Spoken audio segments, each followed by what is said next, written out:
ঘোড়ার ডিমের কথা বহু শুনেছি, কিন্তু চোখে দেখিনি কখনো। দেখার শখ ছিল তাই অনেক আগে থেকেই। কখনো কখনো ঘোড়ার ডিম দেখার জন্য ঘোড়ার পেছনে পেছনে ঘুরেও কম সময় কাটেনি আমার। বহু অপেক্ষার পরও ঘোড়াটি নিরাশ করেই ফেরত পাঠিয়েছে, এমনটাই এক কবিতা শোনা যায় সোশ্যাল মিডিয়ায়। তবে এবার এই ঘোড়ার ডিম আপনি দেখতে পাবেন স্বয়ং বীরভূমেলে। কি শুনে অবাক হচ্ছেন? তবে অবাক হওয়ার কিছুই নেই, এটাই হচ্ছে আসল সত্যি। তবে কোথায় মিলবে এই ঘোড়ার ডিম জানতে ইচ্ছুক আশা করি আপনিও।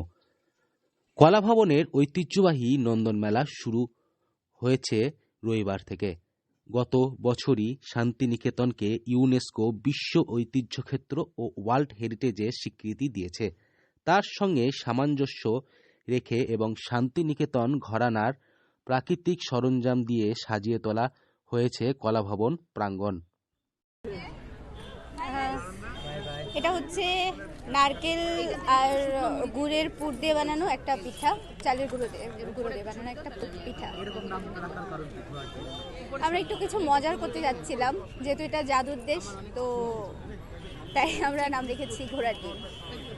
কারণ ঘোড়ার ডিম তো আমরা সবাই নাম শুনেছি, কখনো খাইনি, একটা চমক হিসেবে রাখতে চেয়েছিলাম। ভালো সারা পাচ্ছি। আর রয়েছে অমৃত, নলেন গুড়ের পায়েস, আর ওটা হচ্ছে জ্বলন্ত বীজ ঝালমুড়ি। রবিবার বিকেলে শোভাযাত্রার মাধ্যমে নন্দন মেলার আনুষ্ঠানিক উদ্বোধন হয়।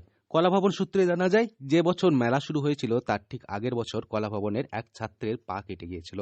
সেই সময় চিকিৎসার খরচ জোগাতে সমস্যা হয়েছিল। তখন ছাত্রছাত্রী ও অধ্যাপকদের চাঁদায় সুস্থ হয়ে ওঠেন ওই ছাত্র।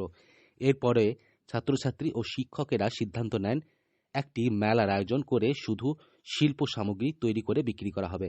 সেই মেলা থেকে উপার্জন অর্থ কলাভবনের একটি তহবিলে সঞ্চিত হবে। ওই বছর থেকেই তৈরি হয় কলাভবনের student aid and welfare fund. এবছর 1 ও 2 ডিসেম্বর এই মেলার পাশাপাশি 3 তারিখ কলাভবনে শিল্পাচার্য নন্দলাল বসুর জন্মদিন পালিত হবে। গত কয়েকদিন ধরে কলাভবনের পড়ুয়া ও প্রাক্তনীরা রাত দিন পরিশ্রম করে সাজিয়ে তুলেছে মেলার প্রাঙ্গণ। প্রতিবারের মতো ছাত্রছাত্রীদের হাতে তৈরি শিল্পকর্ম প্রদর্শিত হচ্ছে মেলায়। আর এই মেলায় এলেই আপনি পেয়ে যাবেন ঘোড়ার ডিমের পিঠে। দেখা যাচ্ছে যে ঘোড়ার ডিম বিক্রি হচ্ছে, তো সেটা আপনারা খেয়েও দেখছেন, কেমন সুস্বাদু ঘোড়ার ডিম?